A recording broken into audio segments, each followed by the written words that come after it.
following that, I started getting these weird occurrences with the number 1111. I don't know if you know, have you looked into much with the 1111 yourself? Do you know about it? Yeah, definitely. Yeah. I mean, to set the groundwork for where I'm coming from, obviously I've got a few like facts here that I'd just like to say, because obviously it's the basis for a lot of my work. Yeah, sure. And obviously this number, this 1111 is it seems to work itself into a lot of things.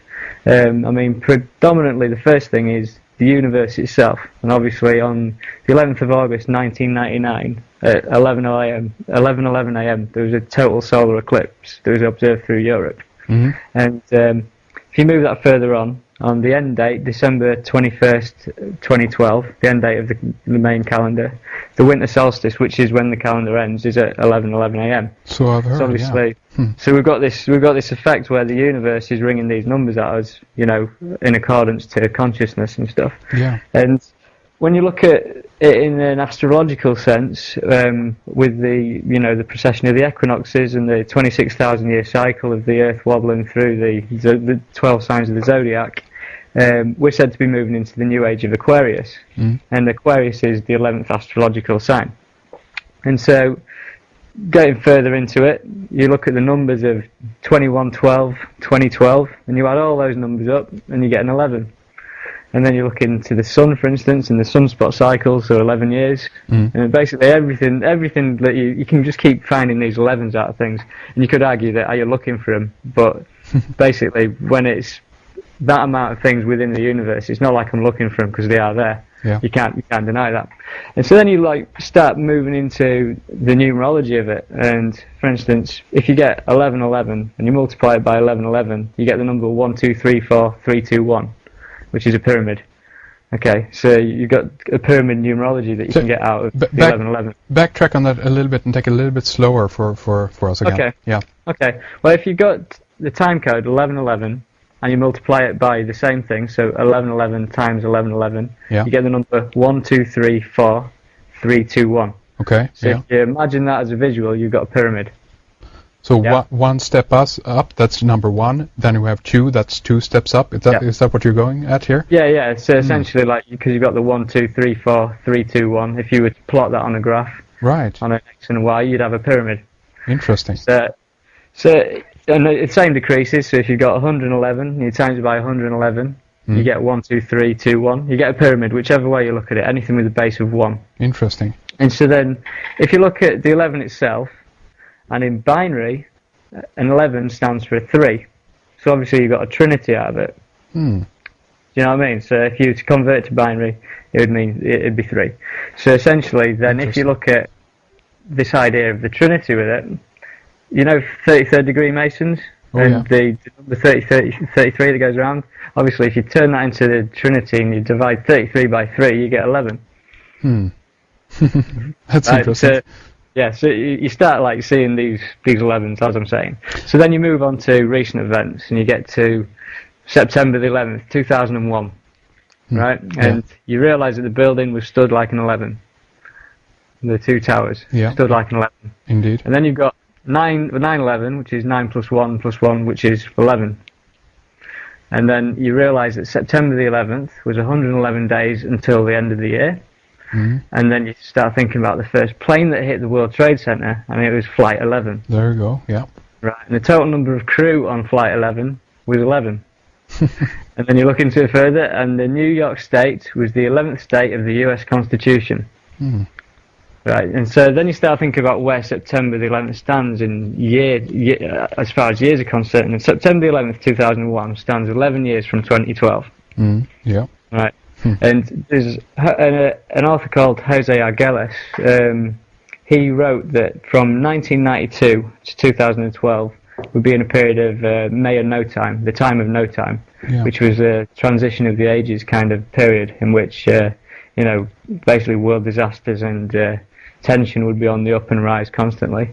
And this period of no time was 1992 to 2012. And so 9/11 in September the 11th, 2001, was 9 years from the start of no time, 11 years till the end of no time. So, synchronistically, it was placed bang on where, it should have been. So then you start thinking about, was 9/11 an event that was either, was it, as Jose Arguelles would put it, was it an inevitable event? Sorry, yeah. inevitable event. Was it designed by the universe for it to happen as it did? Yeah. You look into it further, and World Trade Center commenced building in 1966 and finished building it in 1977. So it took 11 years to create as well. Yeah. So you can move on from that and forget all that for the time being, and then you can get to September the 11th in history. And on September the 11th, 1990, at 9:09 p.m., that's 11 years prior to 9/11, George Bush Sr. made his very first speech entitled "Towards a New World Order" in the UN, at the UN. So this was 11 years prior. And then if you take that back 60 years, so you go back to September the 11th, 1941, you'll realise that 60 years to 9/11, that was when the soil was broken for the Pentagon. Pentagon, yeah, exactly. Yeah. And so you've got this date, September the 11th, again running through this kind of, the nasty war machine of America, if you want to call it that. Exactly. And so then basically there's something that happened much further back in time than that, and there's a book written in 1981, and it was called The Birth of Christ Recalculated, and it was written by a guy called Ernest L. Martin, and he claims to have calculated the exact date of Jesus Christ's birthday based on celestial charts for that era. Yeah. Basically, he's worked out with the famous Star of Bethlehem, which was, he worked out that essentially Jesus Christ was born on September the 11th, 3 BC. And this book was released in 1981. So, we've got another date there. And I think that is, sorry to interrupt there, but I think that's actually a key area to why we potentially are seeing so many things oriented around the 9 and the 11 September. Yeah. Definitely. Yeah. Definitely.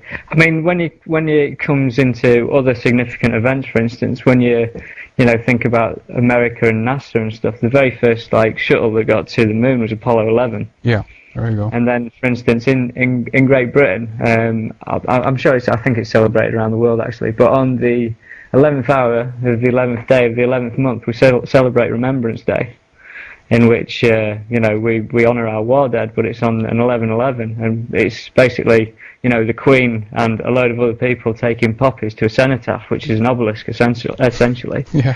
So little strange events going on all over the place. Indeed. I mean, talking about the Queen moving into royalty, and this is where I'll lead much deeper into royalty later on. But basically, if you look into the history of the word crown and the royal crown, the word crown was derived from Anglo-French word called couronne, which is derived from Latin for corona.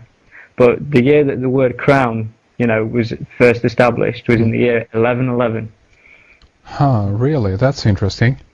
Right. So, wow. You can't just say that these are coincidences. All of these things that are kind of connected up. And I get to a point where, at first I thought there were coincidences, but then you think, what is this thing called chance? Yeah. What is it? Indeed. So anyhow, that's the groundwork for 11. And then this is where I'd started seeing this time code 1111 on clocks and stuff, and this is when I started getting this flood of information. I don't know where I've been receiving it from, but I've been receiving it from somewhere recently. I don't know what it's all about, to be honest. But basically, sorry. No. I just wanted to say it's interesting, and to some extent, I think that this is in a way information that wants to get out. I think it's kind of a self-containing awareness within itself, meaning that it is trying to reach out and teach us how things are interconnected. And I think that numerology and so-called coincidence or meaningful coincidence, synchronicity, is a perfect way to demonstrate to us that everything is interconnected. And I think that there are so many levels to all of this. So what we're beginning to discover are some of the most, in a way, actually obvious and very clear signs of this. But I would imagine that this is something that actually runs throughout exactly everything. If you have, basically the amount of time to study something or look at it in close enough detail. Exactly, I mean, the thing with all the 11s for me is essentially, I come from the viewpoint, I believe in a mind before matter universe. Yeah. You know, everything stems from consciousness. Consciousness precipitates matter, not the other way around, as scientists would have you believe it. Yeah. And I mean, the way that I can, you know, kind of prove that to myself and hopefully to others is that, I mean, I don't mean to be crude about this, but when, for instance, a man is sleeping and he has an orgasm in the middle of the night, right, the process that's created that is not any physical action. It's all stemmed from thought. Yeah. And so if you think about that, then obviously that thought has then created the ability to create life. That's if right. you understand where I'm coming from. Oh, And yeah, so, definitely. Exactly. It's a very good point. That for me is the proof that everything is a mind before matter universe. You know, you can create life with thought. Yeah. And, you know, so that means that everything that you're looking at essentially is consciousness. And that's my way of like that's where I come from with a lot of this. And given the 11s, you know, connected with the Pentagon and connected with the 9/11 like World Trade Center disaster and everything, that to me is indicative of someone else trying to hijack consciousness. I don't know what it is, but for me there seems to be some kind of other side of things that are hijacking this number for themselves. And you know, I mean, for a while I thought America was the start of all of this new world order stuff. I didn't think any further than that. My consciousness wouldn't allow it. Yeah. But eventually came to me, you know, Britain, obviously the British founded America. Yeah. In a Western kind of empire sense. But looked at the British coat of arms, and if you pick up the British coat of arms, again, you'll notice that you've got a pyramid, and where the all-seeing eye is, you've got a crown. You know, it's the same thing. You can draw the same geometrics over it, and you've got smack bang the same symbols coming at you. So I was like, right, well, what's going on here then? This is obviously a lot more, you know, ingrained in human civilization, like more than I thought, anyhow. Indeed. Which point you then start moving to the famous corporate symbols of McDonald's and Schweppes and Starbucks, these amazing like corporations that are, you'll find them in all the symbolic places of the world. Like when I've been to Rome, you've got a McDonald's opposite the Pantheon and the Egyptian obelisk. And then if you go to the Sphinx in Cairo, and you've got a KFC and you've got a McDonald's right outside the entranceway. And you know, literally everywhere you go, you can no doubt find one of these kind of food venues or whatever. You know, right next to some of these symbolic structures. Yeah. And so, for instance, explain the McDonald's logo. You got 9 letters in the word McDonald's, and I decided to split that up into pyramid numerology. So you've got 1, 2, 3, 2, 1. Split the word up.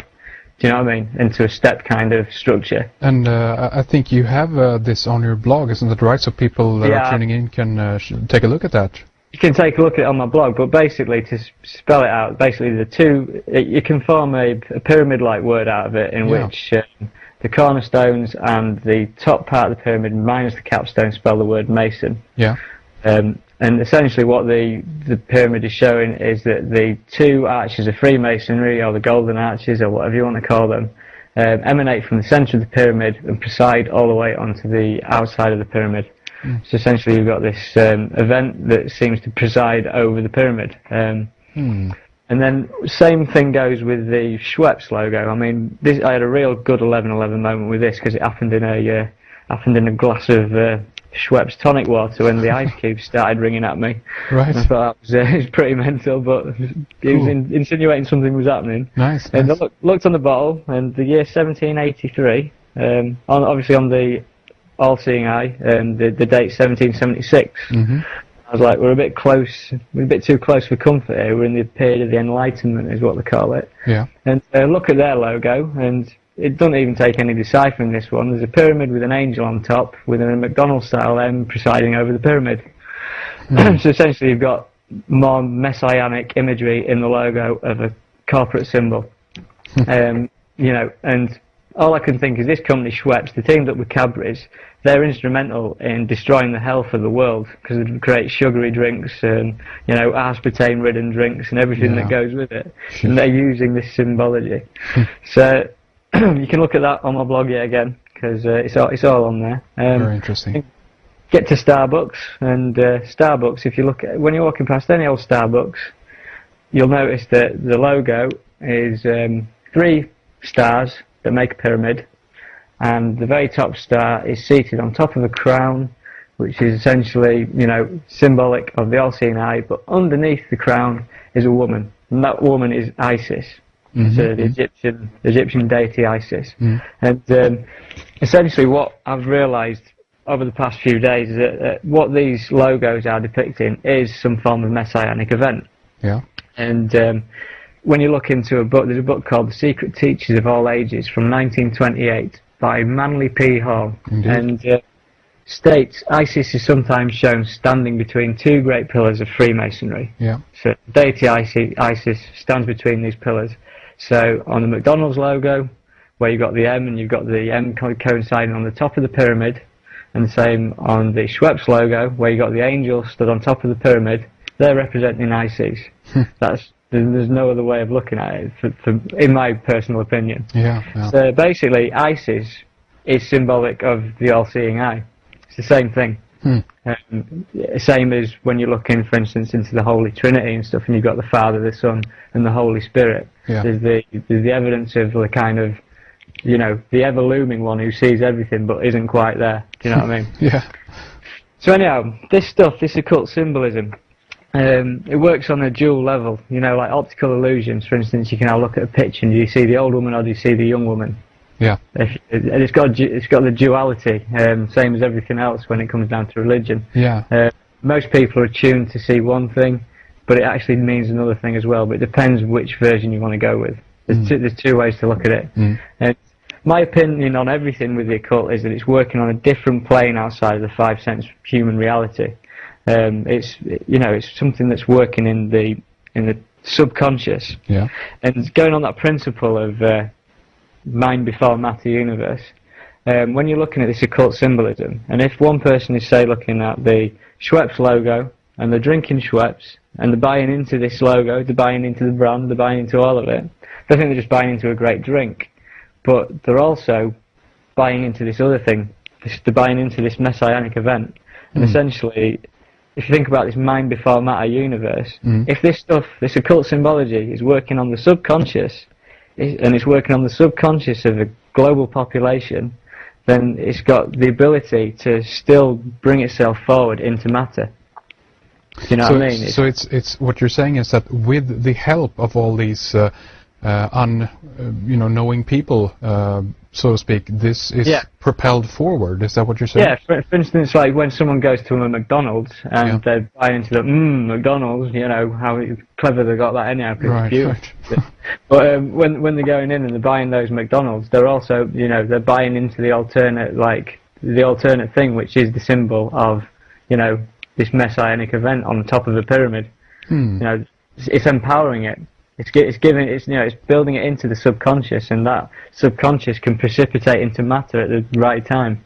And that's interesting, considering that many of these companies are so, they're global players. Some of these companies have bigger, a bigger economy and gain more money than certain countries do. Well, we've got no idea how they got so successful. There's no reason for it, to be honest, apart from that there's something else there working with them. You know what I mean? Do you also think that potentially this could work the other way around, meaning that human beings, since we've been subjected to, at least in the Western world, almost 1700 years of Christianity and so forth, that the reason also why they might want to pick a logo like this or have this message in the logo is that on some level this speaks to our unconscious. So people who are inclined to lean towards the Christian faith, for instance, are actually in some way kind of lured in by these kinds of symbols, and consequently they. Yeah, definitely. The thing that I'll draw upon later is that how this works with more than just Christianity. Because if Isis has many identifications, and she's got an identification as the angel Gabriel and the all-seeing eye and stuff. Yeah. But when we talk about this new world order and the one world religion and the one world government, the angel Gabriel is the one figure that can unite Islam and Christianity, because both of them are dear to her as God's messenger. So when you're looking at implementing this new world order, it's got to be something that combines these two religions. And that particular figure is that thing that can combine those religions. I'll touch on that in a bit anyhow. It gets deeper. I'll be telling you all it is in a minute. Sure. Go ahead, sir. Yeah. Yeah, I'll give it a bit of time. I'll give you another 10 minutes, Sounds and I'll let good. you know if it is. But anyhow, moving back to the Olympics logo and the Zion logo and the 2012 and stuff. Basically, there's a little bit of research. There's stuff on the net about this as well. The company who created that logo is a company called Wally Ollins, and Wolf Ollins is a brand agency. And this brand agency was set up by a chap called Wally Ollins, and this man was responsible for branding corporate Europe. So basically, GE Capital, all these logos that have kind of, sunk into the subconscious of sorts, these are all like created by this man called Wally Ollins, who created the 2012 logo as well. And it turns out his dad was a Freemason.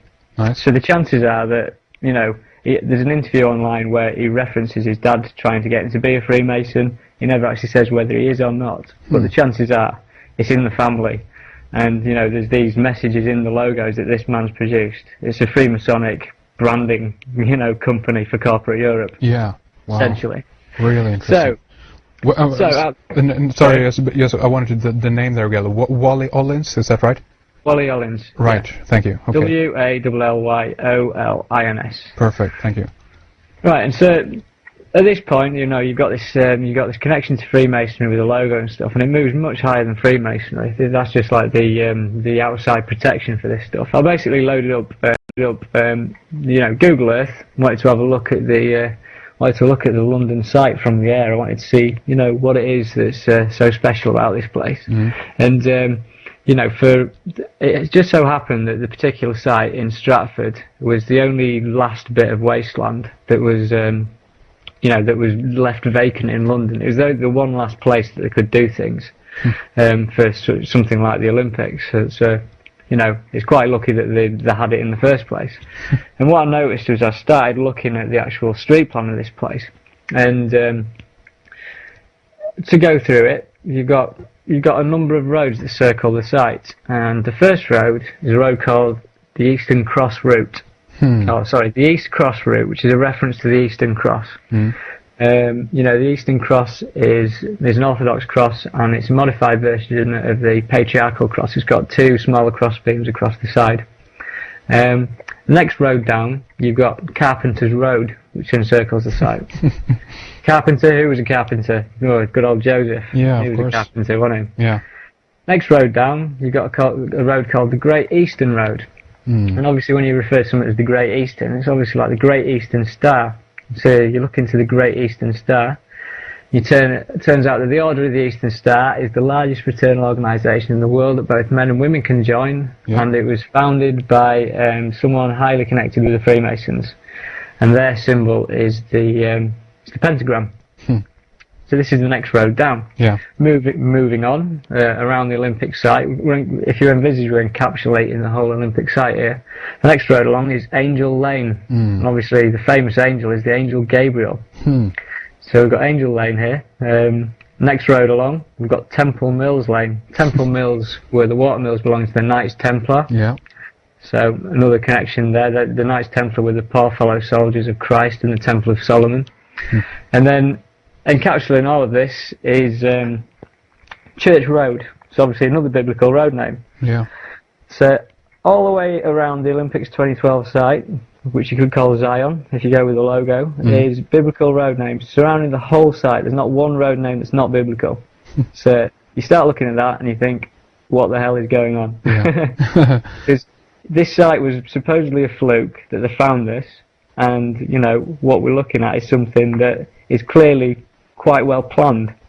So if you move into, like, for instance, there's one road here that's called is the East Cross Route is called the A12.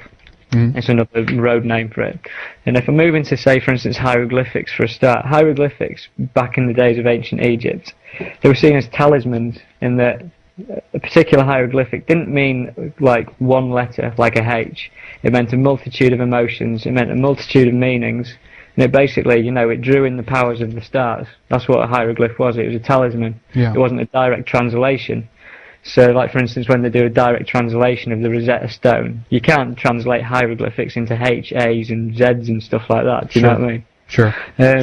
So basically, if you think of this idea of hieroglyphics as talismans, power of the stars embedded in this symbol, if you want to call it that, and then everyone assumes that the English language moved on from that, and that our letters just meant letters, just to spell words out, and that there weren't symbols at all.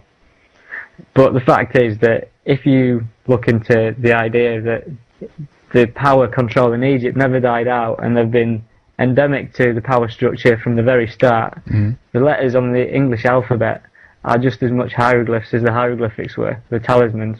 I agree, So yeah. if you look at the letter A, for instance, you've got a pyramid with a capstone, a capital letter A, and then if you look at an S, you've got a snake, and then if you've got like a dollar sign, you've got a snake rising up what could be a kundalini or, you know, a DNA coil, whatever you want to call it. But basically these letters have got meanings behind them.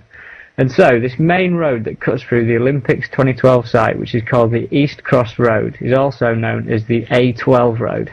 Now there's hundreds of A roads in Britain, and so what are the chances that of all the roads that cross through it were an A12 road, a Pyramid 12 road? Do you see where I'm coming from with it? Oh yeah, absolutely. Yeah. Very interesting. It's pretty strange that one road, you know, this is what I'm saying, coincidence is this load of rubbish that this is coincidence. It's not coincidence whatsoever. No. And then you look into the situation of where it's situated in London and Eastern London, and you'll find that it's in two areas. It's separated between Leighton and Leytonstone. And I don't know if you're aware of what a ley line is, but basically... Of course, yeah. Yeah, if you look into this, the Olympic site is bang on where two ley lines cross over. So we're on about something that's connected to the energy grid of, you know, the world, like the lifeblood of the earth, if you want to call it that. Nice.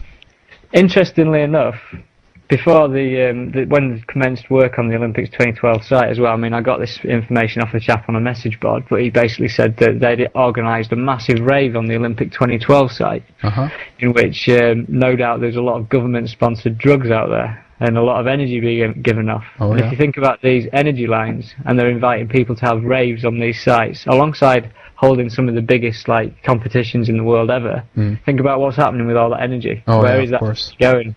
It's probably being fed into the system somewhere.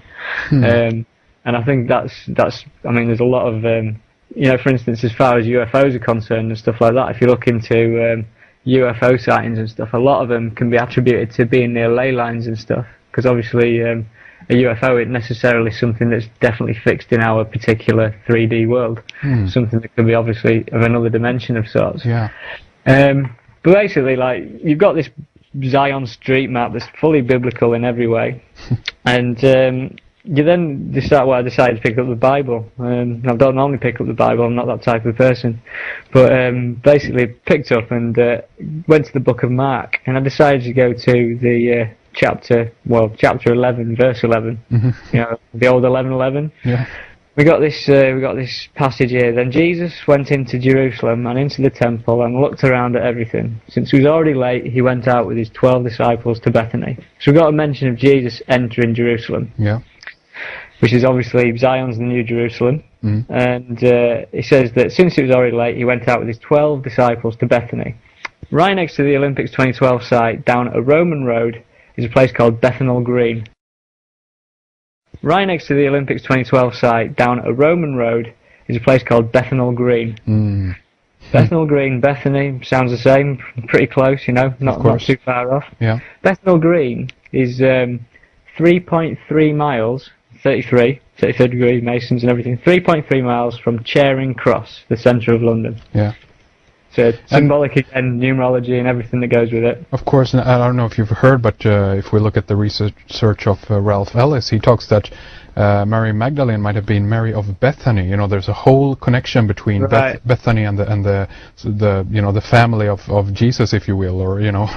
Yeah, well, I mean, with the whole idea of the Dan Brown bloodline and the Priory of Sion and stuff like that. That's I mean, I'll get onto that shortly, but that's all part of the plan. That's all part of what's intended here. They wanted to unseed the public with the idea that there's a lost bloodline of Jesus Christ. Which is, you know, pretty scary. To top it off, but on a funny note, have you heard of EastEnders before? Come again? Say it again. EastEnders, the English soap opera. No, I have not. No. No, right. It's a popular thing that most of I'd say 90% of the population probably watch it. Unfortunately, Really? it's those typical soap operas, and if you watch the intro sequence to that, basically behind the EastEnders logo, where on this intro sequence, is the Olympics 2012 site. So basically, this thing that's making everyone forget about what's going on around them, that's distracting them, providing them with rubbish stories and terrible plot lines and everything, stopping people from thinking, is symbolically showing this area on the TV screen every night of the week. Interesting. Quite weird. Interesting. Yeah. So, I mean, now I can get on to. I think I've set a good standing for this whole idea of Zion and this biblical event of sorts. You know what I think we should do like this, Rik. I think that we should take a break right here, actually, because this has been basically an hour-long preface here, and obviously I've got tons of questions and comments, but I definitely want to just let you kind of lay out what you have here, so to speak, and see where this leads us. So I'm going to ask you, Rik, to just basically continue on the trail that you ended in our first segment, if you will. Okay. Right, well, obviously we've laid out a ground plan with a street map of, the Zion Olympics in 2012, like biblical road names left, right and centre, symbology and symbols and everything, it's all over the place. So I sat down and I started thinking to myself, so what is going to happen? Obviously this is something that's clearly been in the making for, I'd presume that those roads have been named them roads for over 100 years, because the street map hasn't changed in that time. And so what I started looking into was the idea of the Trinity, because obviously the pyramid numerology and everything gets involved in all of this, and obviously I think there's a lot to be answered for in there. And so obviously the precession of the equinoxes is a 26,000 year cycle, in which a roughly 26,000 year cycle, and takes just over 2,000 years to transition into a new age. Obviously 26,000 years through 12 signs of the zodiac, and that's about 2,100 for a new age. And obviously with the dawn of Christianity under Jesus, we entered the age of Pisces, which was symbolised by a fish. And prior to that, under the age of Aries, we were symbolically represented with Moses and his ram's horn. So, and we're reportedly moving into the 11th astrological sign of Aquarius, which is the water bearer. And so you start looking into religion as a whole, and you realise that every time that there's one of these kind of transition of the ages, if you want to call it that, there's almost like a new Trinity event, which finds itself, radically shaping the landscape. So, for instance, the last Trinity event we had essentially was the Jesus, Joseph, and Mary, who had been touched by the angel Gabriel Trinity. And obviously, in Christianity as a whole, you've got the Holy Trinity, which is the Father, the Son, and the Holy Spirit, which is symbolic again for the angel Gabriel. Hindu religion, we've got Brahma, Vishnu, and Shiva. The Jewish Trinity, which essentially not as personified, but was Moses, Ark of the Covenant, and the Temple. And then obviously moving into the human body, we've got the spirit, body, and soul. We've got it all. But the fundamental Trinity of the ages, like that started it all, was the Osiris, Isis, and Horus connection. Obviously Osiris and Isis, mother and father, giving birth to Horus, who was essentially personified, and it was the sun.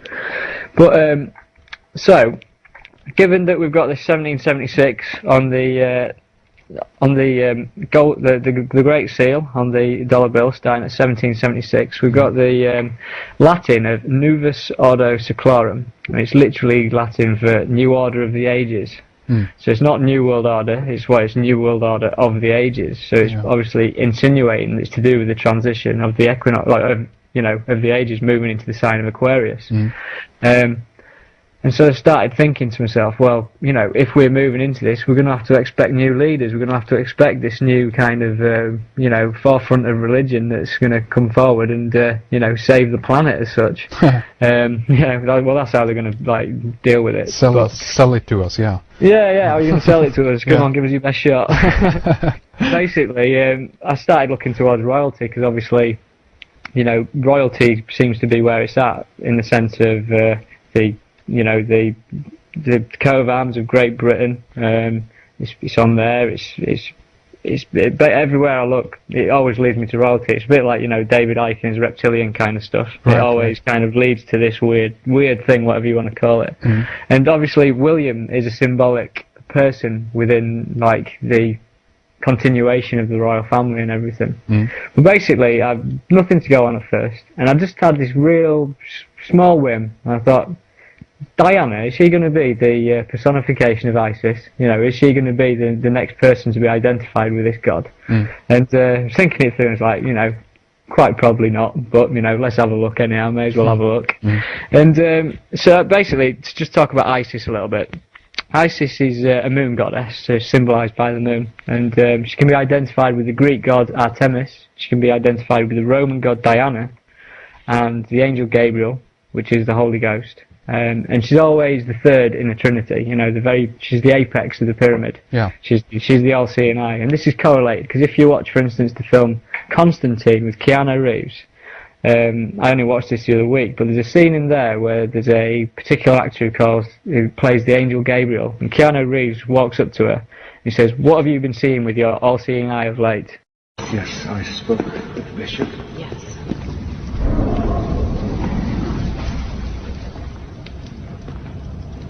I know what you want, son. Still keeping your all-seeing eye on me. I'm flattered. Right. No one would pick up on that unless you knew what, you know, if you read this stuff, but it was there. Yeah. You know, there was obviously the connection between the all-seeing eye and the angel Gabriel. Yeah. So, out comes Google, as it does, and I started doing a search for Princess Diana and Isis. So the first thing I stumbled across, Princess Diana's perfume, her official perfume, is called Isis. So, it's like, quite a good connection for a start. She's only got one official perfume and it's called Isis. So you start looking into things a bit more, and then you see that Princess Diana has got a memorial, which is a ring of water, and it's in the Serpentine, right next to Buckingham Palace in London, and I went down there to have a look at it and see if I could see anything else. But basically, this ring has east and west kind of flows of water, and the flow down this ring, and then at the other end they conjoin, so east and west meet. So if you think of that symbology of east and west meeting, Islam and Christianity conjoining, do you know what I mean? The whole idea of unifying something into one. Yeah. So there's the symbology of the unification of two extremes in this ring of water. But basically, if you look into Isis, she's identified with the Holy Ghost, as I've said, and the angel Gabriel. And now in the film, The Lord of the Rings, which is an esoteric piece of work by J.R. Tolkien. Obviously everyone knows the Lord of the Rings because it's been put on the cinema screens. But there's a character in there called Galadriel. And if you look into the history of the character Galadriel, she was identified with the angel Gabriel. I.e. that's what she was, that's what she's symbolic for. Yeah. And she was the wearer of a water ring. She controlled the water ring.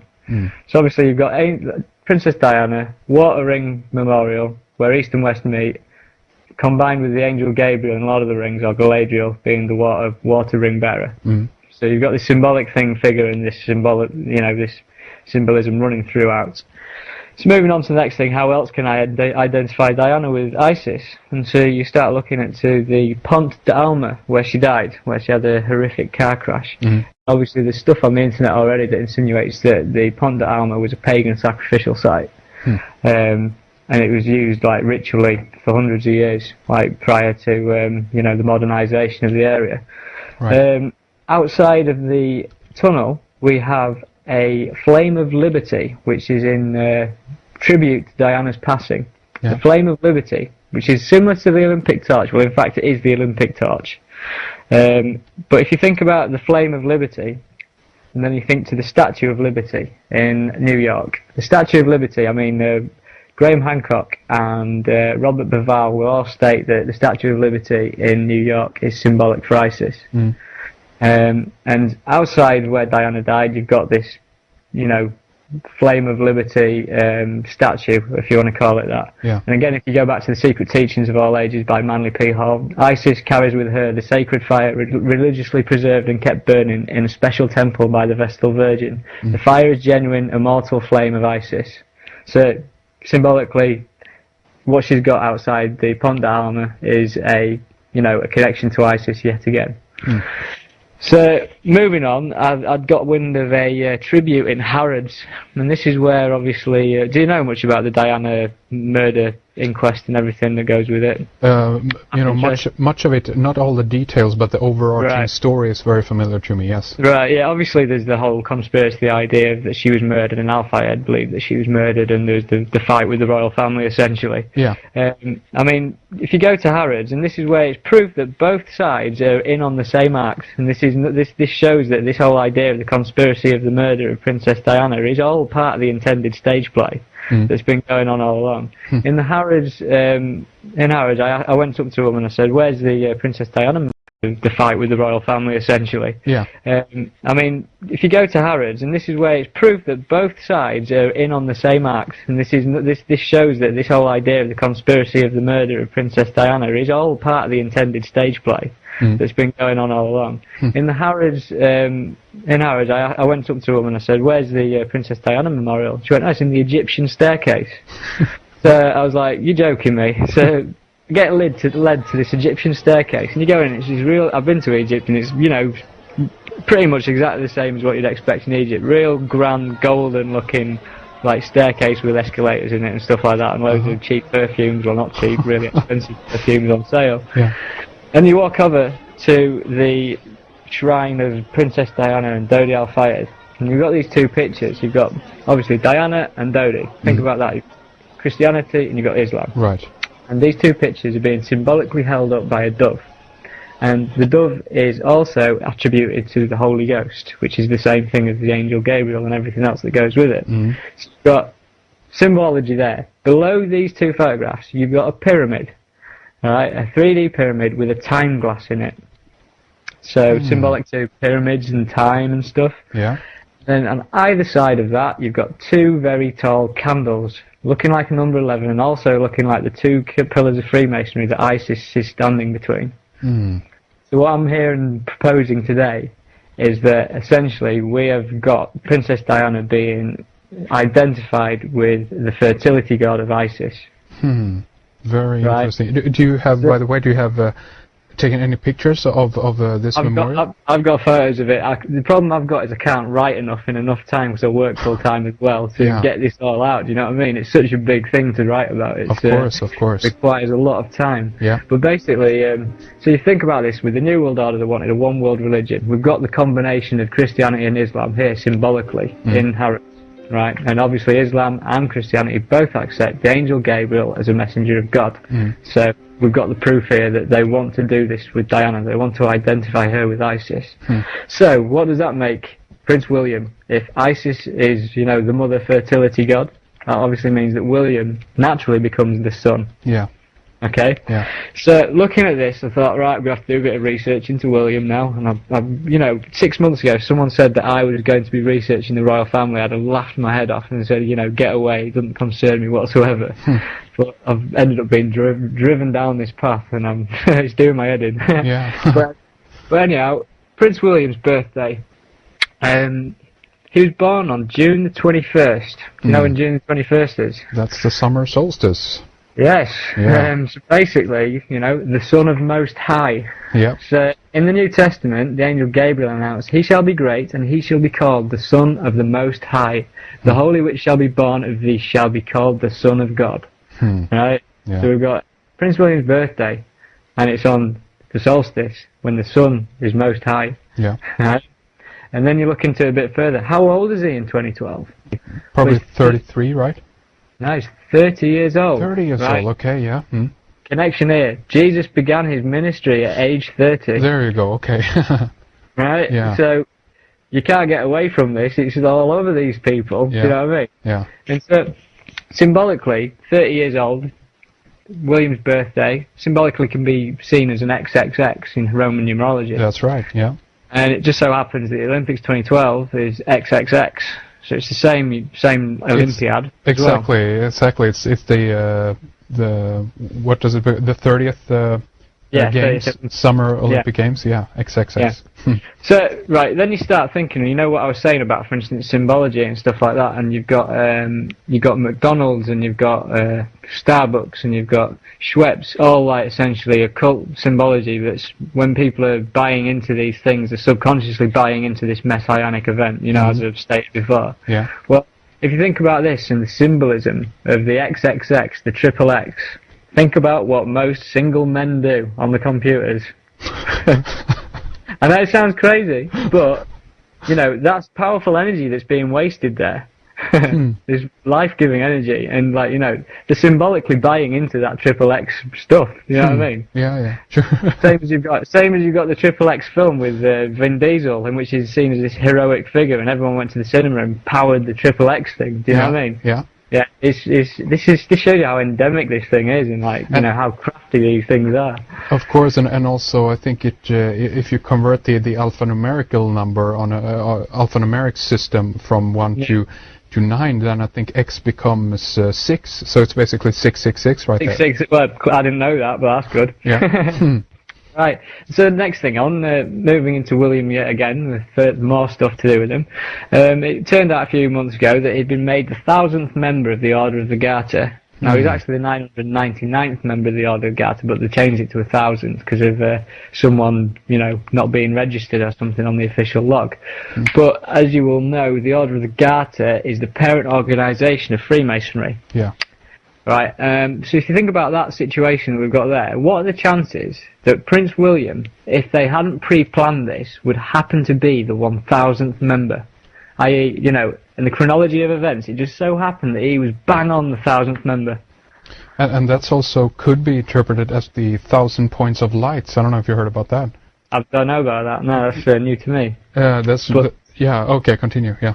Yeah, but do you know what I mean? It's quite a hard coincidence to fall upon that it'd be the 1000th member in, you know, as it happens. Of course. But then go on further on again. Did you come across the Prince William received his wings news all over Sky News and stuff recently? I don't know if you came across that. Basically, he's been in the RAF, he's been doing his duties, and there's all the RAF symbolism flying everywhere at the moment. They're trying to get everyone into the armed forces by giving everyone a bank holiday for Armed Forces Day, you know what I mean? Let's keep the war going, guys. Yeah. But essentially, with the RAF, he said he received his wings. And if you look at the symbolism of the RAF wings, and the RAF, basically, when you don't have your wings, the RAF is, the logo is the RAF in a, you know, a circle of, I can't remember the name for it, a wreath, like a circle wreath. Okay, yeah. So if you imagine that as the Egyptian sun disk for Horus, and then when all of a sudden they say he's got his wings, they put these wings on the RAF sun disk, and it makes it exactly the same as the Horus sun disk with wings. There we go. Huh. So, you know, the fact that they was pushing around the fact that he's got his wings, it was just symbolic for him saying that, you know, he's ascending into this thing, whatever you want to call this thing. Do you know what I mean? Right. But, I mean, here I am again saying that Prince William is, as I said, with the Dan Brown book and the Da Vinci Code and everything that goes with it, they're trying to get the masses to believe that there's a lost bloodline of Jesus Christ, and there might be. But what I'm saying is they're trying to get everyone to accept that. And so when Dan Brown's book, which was a terrible book, written really badly, but obviously interesting story, when everyone from, you know, like your 60-year-old woman who like doesn't get out much to your Benidorm crew or whatever in Spain, when they were all like running around reading this book going on about it, they were all having the seed implanted in their head that there's a lost bloodline to Jesus Christ. Yeah. And you think about the idea of the Priory of Sion. This thing is all to do with the Sion Olympic Games. Yeah. It's all part of the same thing. But moving on, obviously the last thing symbolic with the Queen as well is that it's a Diamond Jubilee in 2012. So they're going to be, they're going to be, which is a lot of celebrations. Yeah. But moving on, moving on as always. Olympic bid 2012, the London Olympic bid. We received it, and we received confirmation on July the 6th, 2005. The International Committee has the honor of announcing that the Games of the 30th Olympiad in 2012 are awarded to the city of London. The day after was the 7/7 bombings of London, but on that particular day, everyone, the news would have us believe, was full of like positive energy that Great Britain had won the Olympic Games. I mean, I think there's probably only about 2% who were bothered about it, but the media would obviously tell you that everyone was, going out and getting drunk about it, but essentially no. Yeah. But what they didn't tell you, and it's been covered up by the news, but it's on the internet, but it never got covered in News 24 or whatever you watch. Basically, on the same day that London bid was won for the Olympic Games, right, there was a huge, well, I don't know what you want to call it, massacre on the island of Haiti, in which 24 people confirmed dead after more than 300 heavily armed UN troops carried out a major pre-dawn military raid in Cité Soleil. So what happened was the UN troops, which is supposed to be a peacekeeping force, not something that goes out and actually, does stakeout operations on drugs barons. Yeah. They did this pre-dawn military raid in which they killed 24 innocent people. Right, and there's a lot of people looking into this. But what is symbolic is the place where it was. It was in Cité Soleil, which is Sun City. Right? Yeah. Gets even weirder. It's one of the poorest communities in Haiti. It's one of the poorest communities in the Northern Hemisphere. It's got endemic AIDS, poverty, everything. People are starving in this place because of the way that it's, essentially it's been crippled by the power structure. Yeah. But basically, it's one of the poorest communities, as I've said, and it's in a place called Port-au-Prince. So it's Prince, Port, Sun City. On the same day the Olympic bid was won. Yeah. So what I'm saying is that symbolically you've got Prince and Sun, and then you've got this thing that I've connected with Prince William. Was this another thing equally like buying into an event with such a negative, horrible event in which the UN massacred loads of people, or 24 people? Its symbolism is right through it, and it gets even worse because basically the UN Colonel Marino suggested that ballistic tests can be done on the dead, and he said records from the Medicine Without Borders shows an influx of civilian casualties starting at 11 a.m. The numbers are on the Wikipedia page, so 11 a.m. brought in. And then you look into Port-au-Prince itself. Port-au-Prince celebrated its independence 200 years ago. I don't know what it celebrated its independence from because it didn't seem to get any better. But the bicentennial monument that they erected in the independence of Port-au-Prince just so happens to be a pyramid without a capstone and an Olympic flame at the top. Oh, nice. So I don't know what that's saying, but you've got Sun City with a prince and you've got a pyramid with an Olympic flame on the same day the Olympics 2012 bid was won. My that God. doesn't happen. That doesn't happen, it just doesn't happen. Too much in there. So, obviously, getting into touchy areas and stuff here, because it's pretty dark, really, when you think about it. I mean, moving into the Olympics 2008, I found this out recently. The 2008 logo, have you seen the Beijing 2008 with the little guy and his wobbly legs? I've seen that, yes, yeah. It doesn't look very much like an athlete, but, given it's the Olympics and stuff. But it just so happens that if you decide to compartmentalise this logo into 4 different sections, it spells the word Zion. Really now? What are the chances that 2 Olympic logos in in succession both can easily spell the word Zion without any form of trickery? You know what? I'm looking at that as we speak here. I'm looking at your post about this, and that is incredible. Did you decipher that, or did you pick up that from somewhere else? Well, no, I just deciphered it the other day. Wow. Just having a look at it and just saw it, and I couldn't believe what I was looking at. That's really interesting. I'm going to have this picture up on the website or link up this posting here of the blog so people can take a look at that, and that is really interesting. Wow. Obviously, you've got the slogan, One World, One Dream, for the Beijing 2008 Olympics. Doesn't that sound like a New World Order slogan to you? Indeed. Yeah. And so anyhow, this goes on further because there's more symbolism to do with the Olympics 2008. Yeah. Basically, on the 11th of November 2007, so that's 11/11, they released 5 mascots, right, for the Beijing Olympics. And these are weird little mascots that all got pyramid-style hats on.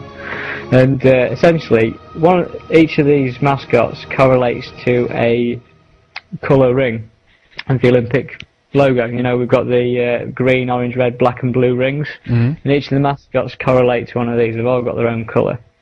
And essentially what you're looking at here is, if you take it back to the main calendar, and you've got the 26,000 year cycle, and essentially the Mayans believed that within that cycle there was 5 separate cycles of 5,150 years. Something I can't remember off the top of my head. Yeah. But basically they stated that at the end of each world, a particular one of the 5 elements destroyed that world and then created it again. You know, it restarted itself. Indeed. So there's like 4 destructions and moving into another cycle of sorts. Yeah.